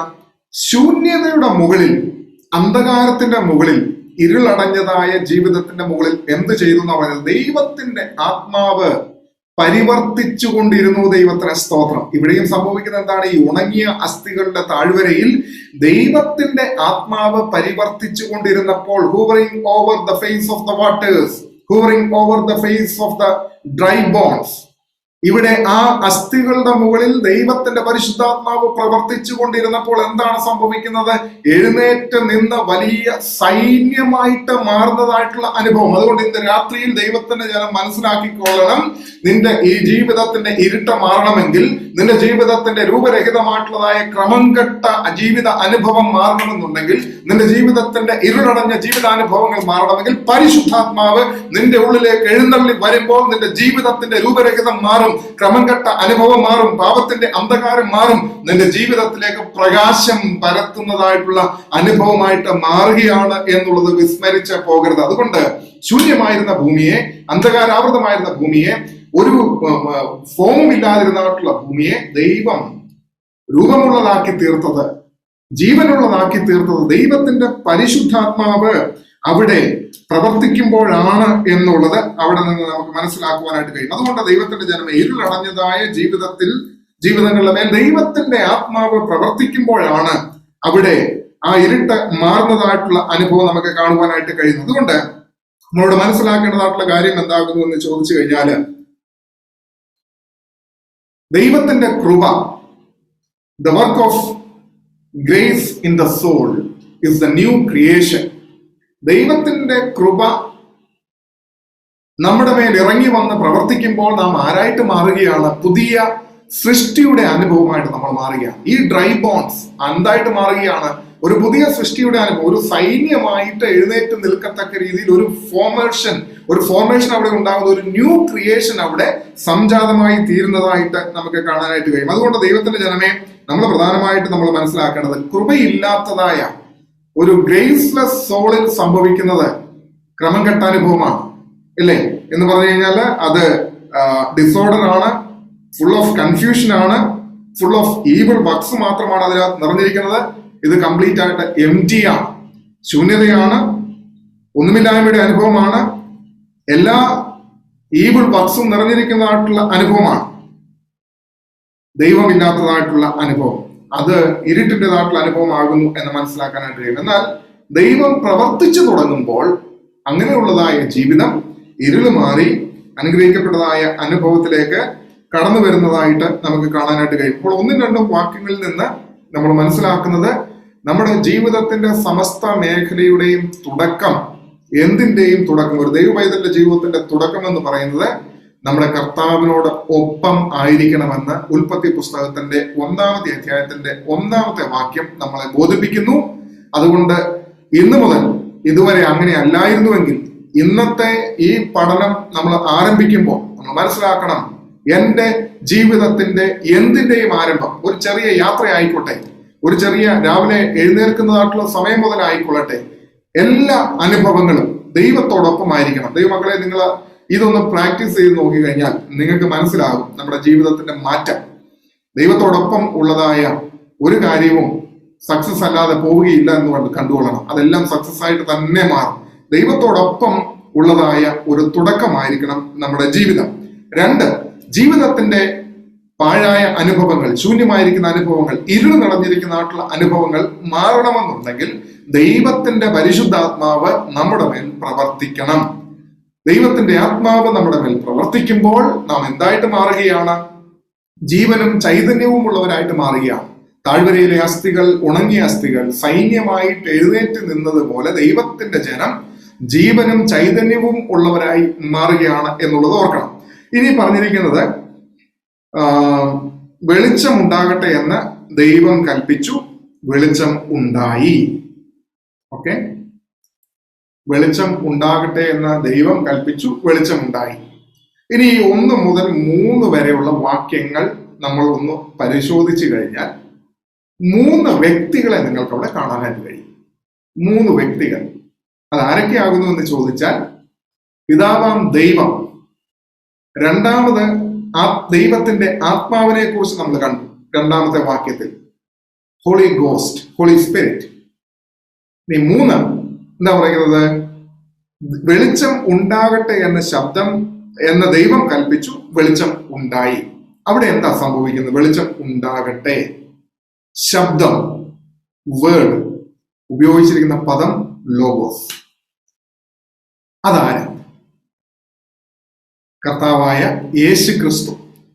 3 വാക്യങ്ങളിൽ നിന്ന് തന്നെ, തുടക്കത്തിൽ തന്നെ ദൈവവചനം ഉൽപ്പത്തി പുസ്തകത്തിൽ കൂടെ നമുക്ക് കാണിച്ചു തരുന്നത് എന്താണെന്നറിയാമോ? ഹോളി ട്രിനിറ്റിയെ കുറിച്ചാണ് നമുക്ക് കാണിച്ചു തരുന്നത്. ഇനി ആദിയിൽ ചേർത്ത് വേദപുസ്തകത്തിൽ വേറെ വല്ല ഭാഗമുണ്ടോ? ആദിയിൽ ചേർത്ത് യോഹന്നാന്റെ പുസ്തകം എങ്ങനെയാ തുടങ്ങുന്നത്? യോഹന്നാന്റെ പുസ്തകം തുടങ്ങുന്നത് ആദിയിൽ വചനമുണ്ടായിരുന്നു. ബൈബിളൊക്കെ കയ്യിൽ എടുത്ത് നോക്കിക്കോ. അവിടെ പറഞ്ഞിരിക്കുന്ന വാക്യം കൂടെ കമ്പയർ ചെയ്ത് വേണം ഇനി നമ്മൾ പോകേണ്ടത്. അവിടെ പറഞ്ഞിരിക്കുന്നത് in the beginning was the word, അല്ലേ? ആദിയിൽ വചനം ഉണ്ടായിരുന്നു. ഓക്കെ, അത് മാത്രമേ ഉള്ളൂ? അല്ല, ഇനിയുമുണ്ട്. ഇനി നമുക്കൊരു കൂട്ടം കാര്യം കൂടെ കാണാം. 1 യോഹന്നാൻ 1-ാമത്തെ അധ്യായം 1-ാമത്തെ വാക്യത്തിനകത്ത് പറഞ്ഞെന്താ? ആദ്യം മുതലുള്ളതും ഞങ്ങൾ കേട്ടതും സ്വന്തം കണ്ണുകൊണ്ട് കണ്ടതും ഞങ്ങൾ നോക്കിയതും ഞങ്ങളുടെ കൈ തൊട്ടതുമായ ജീവന്റെ വചനം സംബന്ധിച്ച്. അവിടെയും പറഞ്ഞിരിക്കുന്ന വേർഡ് എന്താണെന്നറിയാമോ? In the beginning. അപ്പോൾ വേദപുസ്തകത്തിൽ നമ്മൾ നോക്കുന്നുണ്ടെ പ്രധാനമായിട്ടും 3 ഭാഗങ്ങളിൽ: ഉൽപ്പത്തി പുസ്തകം 1-ാമത്തെ അധ്യായം 1-ാമത്തെ വാക്യം, യോഹന്നാന്റെ സുവിശേഷം 1-ാം അധ്യായം 1-ാമത്തെ വാക്യം, യോഹന്നാന്റെ ലേഖനം 1-ാമത്തെ ലേഖനം 1-ാമത്തെ അധ്യായം 1-ാമത്തെ വാക്യം. ഈ 3 ഭാഗങ്ങൾ നമ്മൾ എടുത്തു നോക്കുമ്പോൾ അവിടെ 3 ഇൻ ദ ബിഗിനിങ്, ആദിയിൽ ദൈവം, ആദിയിൽ വചനം. 3-ാമത് പറയുന്നതും ആദിയിൽ വചനം. അപ്പൊ ഞാൻ ഓർപ്പിച്ചു വന്നത്, പറയാനായിട്ട് വന്ന കാര്യം എന്താകുന്നു ചോദിച്ചു കഴിഞ്ഞാൽ, ഹോളി ട്രിനിറ്റിയെ കുറിച്ച്, വിശുദ്ധ തൃത്വത്തെ കുറിച്ച് 1 മുതൽ 3 വരെയുള്ളതായ വാക്കുകളിൽ അവിടെ നമ്മളെ പഠിപ്പിക്കുന്നതായിട്ടാണ് കാണാനായിട്ട് കഴിയുന്നത്. അവിടെ പറഞ്ഞിരിക്കുന്നത് ദൈവം കൽപ്പിക്കുകയാണ്, അതായത് വെളിച്ചം ഉണ്ടാകട്ടെ. ഒരു ശബ്ദം, എ വേർഡ്. ആ വേർഡിനെ കൊടുത്തിരിക്കുന്നത് ലോഗോസ് എന്നുള്ളതായ പദമാണ്. അത് ഡിവൈൻ വേർഡിനെ കാണിക്കുന്നതാണ്, സ്വർഗീയമായ ശബ്ദത്തെ കാണിക്കുന്നതാണ് എന്നുള്ളത് ഓർത്തുകൊണ്ട്. അപ്പോൾ ഇനിയും നടക്കുന്നതായിട്ടുള്ള കാര്യങ്ങൾ നമ്മൾ ശ്രദ്ധിക്കണം. ഇനിയും എന്താ? ക്രിയേഷനാണ് നടക്കാൻ പോകുന്നത്. 6 ദിവസം കൊണ്ട് ലോകത്തെ മുഴുവനും ദൈവം ക്രിയേറ്റ് ചെയ്യുകയാണ്. ഈ 6 ദിവസത്തിൽ ഭൂരിഭാഗം കാര്യങ്ങളും ദൈവം എങ്ങനെ ക്രിയേറ്റ് ചെയ്യുന്നത്? ശബ്ദം കൊണ്ടാണ്, അല്ലേ? ശബ്ദം എന്ന് പറയുമ്പോൾ നിങ്ങൾ എന്താ മനസ്സിലാക്കുന്നത്? വേർഡ്. വേർഡ് എന്ന് പറഞ്ഞാൽ എന്താ? വചനം ആണല്ലോ. കൺഫ്യൂഷൻ ഉണ്ടോ? കൺഫ്യൂഷൻ ഒന്നും ആവശ്യമില്ല, സിമ്പിളാ. യോഹന്നാന്റെ സുവിശേഷം എടുത്തു. യോഹന്നാന്റെ സുവിശേഷം 1-ാമത്തെ അധ്യായം 1 മുതലുള്ള വാക്കുകൾ ഞാൻ വായിക്കാം. ആദിയിൽ വചനം ഉണ്ടായിരുന്നു, വചനം ദൈവത്തോടു കൂടെ ആയിരുന്നു, വചനം ദൈവമായിരുന്നു, അവൻ ആദിയിൽ ദൈവത്തോടു കൂടെ ആയിരുന്നു, സകലവും അവൻ മുഖാന്തരം ഉളവായതൊന്നും അവനെ കൂടാതെ ഉളവായതല്ല. അപ്പോൾ 3 വാക്യങ്ങൾ വായിച്ചപ്പോൾ എന്താ പറഞ്ഞിരിക്കുന്നത്? കർത്താവായ യേശു ക്രിസ്തുവിനെ കുറിച്ചാണ് പറഞ്ഞിരിക്കുന്നത്. വചനം എന്നുള്ള വേർഡിലാണ്, അല്ലെങ്കിൽ വചനം എന്നുള്ള വാക്ക് ആണ് യേശു ക്രിസ്തുവിനെ സംബന്ധിച്ച്, അല്ലെങ്കിൽ യേശു ക്രിസ്തുവിനെ പരാമർശിച്ചുകൊണ്ട് യോഹന്നാൻ സുവിശേഷകൻ ആരംഭിച്ചിരിക്കുന്നത്. ഇനി 14-ാമത്തെ വാക്യത്തിലേക്ക് വരാം. 1 യോഹന്നാൻ 14-ാമത്തെ വാക്യത്തിൽ വരുമ്പോൾ ഈ വചനം, അല്ലെങ്കിൽ ലേഖനത്തിനകത്ത് യോഹന്നാൻ പറഞ്ഞല്ലോ, ഞങ്ങൾ കണ്ടതും കേട്ടതും കൈ തൊട്ടതുമായ വചനം. ആ വചനം എന്തായെന്നാ പറഞ്ഞിരിക്കുന്നത്? വചനം ജഡമായി തീർന്നു. The word became flesh. Then കൃപയും സത്യവും നിറഞ്ഞവനായി നമ്മുടെ ഇടയിൽ പാർത്തു. ഞങ്ങൾ അവന്റെ തേജസ് പിതാവിൽ നിന്നും ഏകജാതനായവന്റെ തേജസ്സായി കണ്ടു. അപ്പോൾ നമ്മൾ വളരെ വ്യക്തമായിട്ട് മനസ്സിലാക്കുകയാണ്, ഈ വചനം എന്ന് പറയുന്നത് എന്താണ്? കർത്താവായ യേശു ക്രിസ്തു. അപ്പൊ എങ്ങനെയാണ് ദൈവം ഭൂമിയെ ക്രിയേറ്റ് ചെയ്തത്? ഭൂമിയെ സൃഷ്ടിച്ചത് എങ്ങനെയാണ്? വചനം കൊണ്ട് ആണ്. കാരണം പിന്നീട് എന്താ ചെയ്യുന്നത്? ദൈവം കൽപ്പിക്കുകയാണ്. ദൈവത്തിന്റെ ശബ്ദം, through the word of God he created one by one all the creation. So through his word, that word means that is Jesus Christ. യേശു കർത്താവാണ്. ഇനി നിങ്ങൾ തെറ്റിദ്ധരിക്കുകയില്ലെങ്കിൽ, മനസ്സിലാക്കാനായിട്ട് നിങ്ങൾക്ക് ബുദ്ധിമുട്ടില്ലെങ്കിൽ ഞാൻ ഒരു കാര്യം പറഞ്ഞു തരാം. ഹിന്ദുയിസത്തിലേക്ക് നമ്മൾ കടന്നു പോകുമ്പോൾ, ഹിന്ദുയിസത്തിൽ അതിൽ പറഞ്ഞിരിക്കുന്ന ശബ്ദം, വേർഡ്, ഓം, ഈ വേർഡാണ് ഹിന്ദുയിസത്തിൽ ഉപയോഗിച്ചിരിക്കുന്നത്. ഈ വേർഡിനെ കുറിച്ച് നമ്മൾ പഠിച്ചു നോക്കുകയാണെങ്കിൽ ഹിന്ദുയിസത്തിൽ പരാമർശിക്കുന്നത് പ്രപഞ്ചത്തിന്റെ മുഴുവൻ ശക്തിയും അടങ്ങുന്ന ശബ്ദം എന്നാണ് ഈ ഓം എന്നുള്ളതായ ശബ്ദത്തെ കുറിച്ച് പറയുന്നത്. പ്രപഞ്ചത്തിന്റെ മുഴുവൻ ശക്തിയും അടങ്ങുന്ന ശബ്ദം. പിന്നീട് അതിനെക്കുറിച്ച് പറഞ്ഞത് സംഭവിക്കുന്നതും സംഭവിക്കാനിരിക്കുന്നതും എല്ലാം ഓമിൽ അടങ്ങിയിരിക്കുന്നു എന്നാണ് സങ്കല്പിക്കുന്നത്. അത് മാണ്ഡ്യോപനിഷത്തിൽ പറയുന്നതായിട്ടുള്ള കാര്യമാണ്. പിന്നെ അതിൽ പറയുന്നത് ഓമിൽ കവിഞ്ഞ് ഒന്നുമില്ല, അതായത് സകലവും ഓമിൽ കവിഞ്ഞ് ഒന്നുമില്ല. മൂന്ന് അക്ഷരങ്ങളിൽ നിന്നാണ് ഇതിന്റെ ഒറിജിൻ എന്നാ പറയുന്നത്. അതായത് ആ, ഉ, അം. അതായത് അകാരം, ഉകാരം, അതുപോലെ അം എന്ന് പറയുമ്പോൾ മ, അം, മകാരം. ഇങ്ങനെ മൂന്ന് രീതിയിലാണ് ഇത് വരുന്നത്. ആ എന്ന അക്ഷരം എടുത്തിരിക്കുന്നത് ഋഗ്വേദത്തിൽ നിന്ന് എടുത്തിരിക്കുന്നു. ഉ എന്ന അക്ഷരം യജുർവേദത്തിൽ നിന്ന് എടുത്തിരിക്കുന്നു. മ എന്ന അക്ഷരം സാമവേദത്തിൽ നിന്ന് എടുത്തിരിക്കുകയാണ്. അകാരം റെപ്രസെന്റ് ചെയ്യുന്നത് വിഷ്ണുവിനെ, ഉകാരം റെപ്രസെന്റ് ചെയ്യുന്നത് ശിവനെ, മകാരം റെപ്രസെന്റ് ചെയ്യുന്നത് ബ്രഹ്മാവിനെ. അപ്പം ഇത് ഹിന്ദുയിസത്തിലുള്ളതായ ഒരു ട്രിനിറ്റിയെ അവിടെ നമുക്ക് കാണാനായിട്ടും സാധിക്കുന്നുണ്ട്. ഇനി നമ്മളൊന്ന് നോക്കിക്കഴിഞ്ഞാൽ ഹൈന്ദവ വിശ്വാസ പ്രകാരം അല്ലെങ്കിൽ ഹിന്ദുയിസത്തിനകത്ത് പറയുന്നത് ഓം എന്ന് പറയുന്ന ശബ്ദം എന്താണ്? പ്രപഞ്ചത്തിന്റെ മുഴുവൻ ശക്തിയും അടങ്ങുന്ന ശബ്ദം, അല്ലെങ്കിൽ അതിൽ കവിഞ്ഞ് ഒന്നുമില്ല. നമ്മള് യോഹന്നാന്റെ സുവിശേഷത്തിനകത്ത് എന്താ കാണുന്നത്? ആദിയിൽ വചനം ഉണ്ടായിരുന്നു, വചനം ദൈവത്തോടു കൂടെയായിരുന്നു. പിന്നെന്താ? അവൻ ആദിയിൽ ദൈവത്തോടു കൂടെ, സകലവും അവൻ മുഖാന്തരം ഉളവായി. ഉളവായതൊന്നും അവനെ കൂടാതെ ഉളവായതല്ല. അപ്പൊ ഇതിൽ നിന്ന് നമ്മൾ മനസ്സിലാക്കേണ്ടത് ഈ ഓം എന്നുള്ളതായ പദം ഹിന്ദുയിസത്തിൽ കാണുന്നു. ആ ശബ്ദത്തെ അവരും വിശ്വസിക്കുന്നതാണ് ഈ ശബ്ദം മുഖാന്തരം, ഈ ശബ്ദത്തിലാണ് എല്ലാം അടങ്ങിയിരിക്കുന്നത്. ഈ ശബ്ദം മുഖാന്തരമാണ് പ്രപഞ്ചം സൃഷ്ടിക്കപ്പെട്ടിരിക്കുന്നത്. ഈ ശബ്ദമാണ് എല്ലാം. ക്രൈസ്തവ വിശ്വാസത്തിലേക്ക് വരുമ്പോൾ യോഹന്നാൻ സുവിശേഷം നമ്മളെ പഠിപ്പിക്കുന്നത് എന്താണ്? സകലവും. കൺഫ്യൂഷൻ ഒന്നും ആർക്കും തോന്നണ്ട. നിങ്ങൾ കൂടുതൽ തല ചിന്തിച്ച് തല ഉണ്ടാക്കുകയും വേണ്ട. ഒരു കാര്യം പറഞ്ഞു തരുന്നുള്ളതേ ഉള്ളത് നമ്മുടെ ബുദ്ധിയോടുകൂടെ മനസ്സിലാക്കുക. അപ്പോ ഇവിടെ നമ്മൾ കാണുന്നത് സകലവും അവൻ മുഖാന്തരം ഉളവായെന്ന നമ്മൾ പഠിക്കുന്നത്, വചന മുഖാന്തരം ഉളവായി. ഇതിനകത്ത് ഒരു സംഗതി എന്താണെന്നുള്ളത് വളരെ സിമ്പിൾ ആയിട്ട് പറഞ്ഞ് മുൻപോട്ട് അങ്ങ് പോകുവാനായിട്ട് ഞാൻ ആഗ്രഹിക്കുകയാണ്. അതായത് അപ്പോസ്തല പ്രവൃത്തി പുസ്തകം നമ്മൾ പഠിച്ചു. അപ്പോസ്തല പ്രവൃത്തികളുടെ പുസ്തകം പഠിച്ചപ്പോൾ അതിന്റെ 17ാമത്തെ അധ്യായത്തിലേക്ക് വന്നപ്പോൾ ഒരു കാര്യം നമ്മൾ പഠിച്ചു. അരയോപക കുന്നിൽ നിന്നുകൊണ്ട് പൗലോസ് അപ്പോസ്തലൻ ഫിലോസഫി പഠിച്ചതായിട്ടുള്ളതായ ആളുകളോട് പ്രസംഗിക്കുന്നതായിട്ടുള്ള കാര്യം നമ്മൾ കണ്ടു. അവിടെ അപ്പോസ്തല പ്രവൃത്തികളുടെ പുസ്തകം 17ാമത്തെ അധ്യായം 23ാമത്തെ വാക്യത്തിലേക്ക് കടന്നു വന്നപ്പോൾ അവിടെ പൗലോസ് അപ്പോസ്തലൻ ഈ അരയോപക കുന്നെല്ലാം ചുറ്റി നടന്നായിട്ടുള്ള സമയത്ത് അവിടെ നിന്ന് കണ്ട ഒരു കാര്യമുണ്ട്. ഈ ആളുകൾ അജ്ഞാത ദേവന് എന്ന് എഴുതിയിരിക്കുന്നതായിട്ടുള്ള ബലിക്കല്ലിൽ പോയി അവരെ ആരാധിക്കുന്നു, പൂജകൾ നടത്തുന്നു. പൗലോസ് അപ്പോസ്തലൻ ആ ഒരു കാര്യം അജ്ഞാത ദേവന് എന്ന് എഴുതിയിരിക്കുന്നതായിട്ടുള്ളതായ ആ ലേബൽ വെച്ച്, ആ പിടിവള്ളി വെച്ചിട്ടാണ് തുടർന്ന് അവരോട് സുവിശേഷം പറഞ്ഞത്. നിങ്ങൾ അജ്ഞാത ദേവന്, അതായത് ഇനി അതിനകത്ത് ഒന്ന് രണ്ട് വാക്യം കൂടെ ഞാൻ നിങ്ങൾക്കത് മനസ്സിലാക്കാൻ വേണ്ടിയിട്ട് കാണിച്ചു തരാം. യോഹന്നാന്റെ സുവിശേഷത്തിൽ തന്നെ 4ാമത്തെ അധ്യായം 22ാമത്തെ വാക്യം ദൈവം കർത്താവായ യേശുക്രിസ്തു ശമരിയ സ്ത്രീയോട് പറയുന്നതായിട്ടുള്ള കാര്യമാണ്. 4:22 നിങ്ങൾ അറിയാത്തതിനെ നമസ്കരിക്കുന്നു, ഞങ്ങളോ അറിയുന്നതിനെ നമസ്കരിക്കുന്നു. ഇവർക്ക് പറ്റിയ വീഴ്ച എന്താണ്? അറിയാത്തതിനെ നമസ്കരിച്ചുകൊണ്ടിരിക്കുക, മനസ്സിലാക്കുന്നില്ല.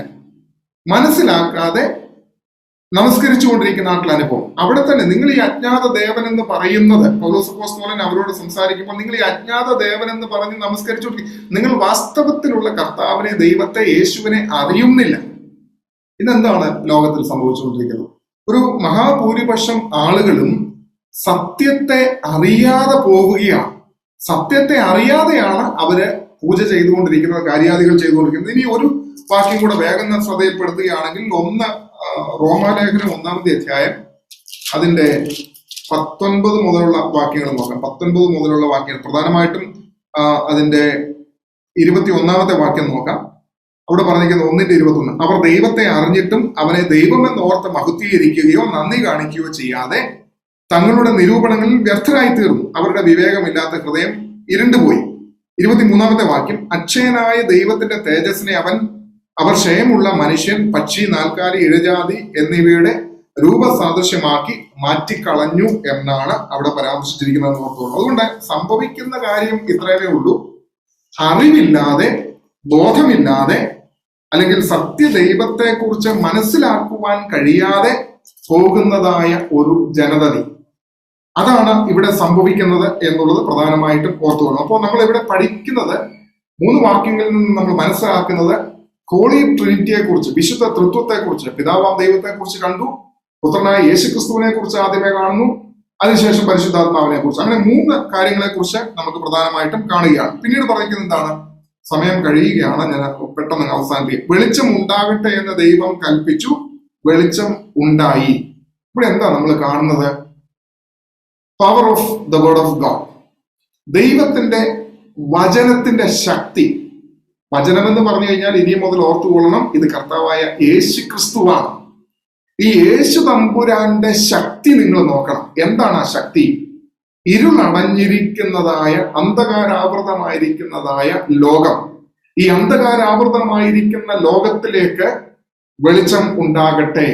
ദൈവത്തിന്റെ ശബ്ദം നമ്മൾ കണ്ടല്ലോ. അവൻ ആദിയിൽ ദൈവത്തോടൊപ്പമായിരുന്നു, വചനം ദൈവത്തോടൊപ്പമായിരുന്നു, വചനം ദൈവമായിരുന്നു. നമ്മൾ യോഹന്നാന്റെ സുവിശേഷവുമായിട്ട് നിങ്ങൾ കമ്പയർ ചെയ്ത് പഠിച്ചോണം. അവിടെ നിന്ന് നമ്മൾ കാണുന്ന എന്താ? ഈ വചനം ദൈവത്തിൻ്റെതാ. അപ്പൊ വചനത്തിന്റെ ശക്തി എന്ന് പറഞ്ഞാൽ യേശുക്രിസ്തുവിന്റെ ശക്തി ഇരുള് മൂടിയതായ ജീവിതത്തിലേക്ക് ദൈവ ശബ്ദം കടന്നു വരുമ്പോൾ അവിടുത്തെ ഇരുള് മാറി പ്രകാശപൂരിതമായി മാറുന്നു. നമ്മൾ പാടാറുള്ള ഒരു പാട്ടുണ്ട്, യേശുവേ ഒരു വാക്കുമതി എന്റെ ജീവിതം മാറിയിടുവാൻ. ദൈവത്തിന് സ്തോത്രം. യേശുവിന്റെ ഒരു വാക്ക്, ആ വചനം നമ്മുടെ ഉള്ളിലേക്ക് പ്രവേശിക്കുമ്പോൾ നമ്മുടെ ജീവിതത്തിന്റെ ക്രമമില്ലാത്ത അനുഭവം മാറും, ശൂന്യത മാറും, ഇരുള മാറും. മറിച്ച് അവിടെ എന്ത് കടന്നു വരികയാണ്? വെളിച്ചം കടന്നു വരുന്നതായ അനുഭവത്തെയാണ് അവിടെ നമ്മൾ കാണുന്നതെന്ന് ഓർത്തു. അപ്പോൾ വെളിച്ചം ഉണ്ടാകട്ടെ എന്ന് ദൈവം കൽപ്പിച്ചു, വെളിച്ചം ഉണ്ടായി. ദൈവം കൽപ്പിച്ചാൽ അതിന് പിന്നീട് എന്താണ്? അപ്പുറവും ഇപ്പുറവും ഒന്നുമില്ല. കൽപ്പിച്ചാൽ കൽപ്പിച്ചത്. വെളിച്ചം ഉണ്ടാകട്ടെ, അതൊരു കൽപ്പന, ഒരു കമാൻഡ്, ഒരു കമാൻഡിങ് ഓർഡർ. ദൈവമക്കളെ, ദൈവം അനുഗ്രഹിച്ചാലുണ്ടല്ലോ, ദൈവം അങ്ങോട്ട് കൽപ്പിച്ചതിന്റെ ജീവിതത്തിലെ ഇരുട്ട് മാറ്റിയാലുണ്ടല്ലോ, അതൊന്ന് എന്നത്തേക്കുമായിട്ട് അങ്ങോട്ട് മാറിയതാണ് നമുക്ക് വിചാരിച്ചു കൊള്ളണം. അതുകൊണ്ട് കർത്താവിന്റെ ശബ്ദം കേൾക്കുവാൻ, ഈ ഇരുളടഞ്ഞ ജീവിത അന്ധകാരത്തിൽ കൂടെ നമ്മൾ കടന്നു പോകുമ്പോൾ നമ്മുടെ ജീവിതം, എന്നെ കേൾക്കുന്ന ആരുടെയെങ്കിലും ജീവിതം ഇരുട്ടിൻ്റെതായിട്ടുള്ള അനുഭവം, ശൂന്യതയുടേതായിട്ടുള്ള അനുഭവം, ക്രമം കെട്ടതായിട്ടുള്ള അനുഭവം ഉണ്ടെങ്കിൽ നീ ദൈവശബ്ദം കേട്ടാട്ടെ. നിന്റെ ജീവിതത്തിലേക്ക് ഈ ശബ്ദത്തെ അങ്ങോട്ട് ഫലമേൽപ്പിച്ചാട്ടെ. ദൈവശബ്ദം കേൾക്കുവാനായിട്ട് നിന്റെ ജീവിതത്തെ ഒന്ന് തുറന്നു കൊടുത്താട്ടെ. നിന്റെ ജീവിതത്തിന്റെ ഇരുട്ട് മാറും, ക്രമം കെട്ടതായിട്ടുള്ള ജീവിതത്തിന്റെ അവസ്ഥ മാറും. നിന്റെ ജീവിതം വെളിച്ചം കൊണ്ട് നിറയപ്പെടും. കാരണം കൽപ്പിക്കുന്നത് ദൈവമാണ്. ദൈവത്തിന്റെ വാക്കിന് എതിര് നിൽക്കുവാൻ ഈ ലോകത്തിലെ ഒരു ശക്തിക്കും കഴിയുകയില്ല എന്നുള്ളത് ഓർത്തുകൊള്ളണം. അതുകൊണ്ട് ദൈവശബ്ദം നമ്മുടെ ജീവിതങ്ങൾക്ക് ചൈതന്യമായി മാറട്ടെ എന്ന് പ്രാർത്ഥിച്ചുകൊണ്ട് പ്രാരംഭ ഉൽപ്പത്തി പുസ്തകത്തിന്റെ പഠനം, ഇന്നത്തെ ക്ലാസ് ഇവിടെ അവസാനിപ്പിക്കുന്നു. ദൈവം നമ്മെ എല്ലാവരെയും അനുഗ്രഹിക്കട്ടെ. ആമേൻ.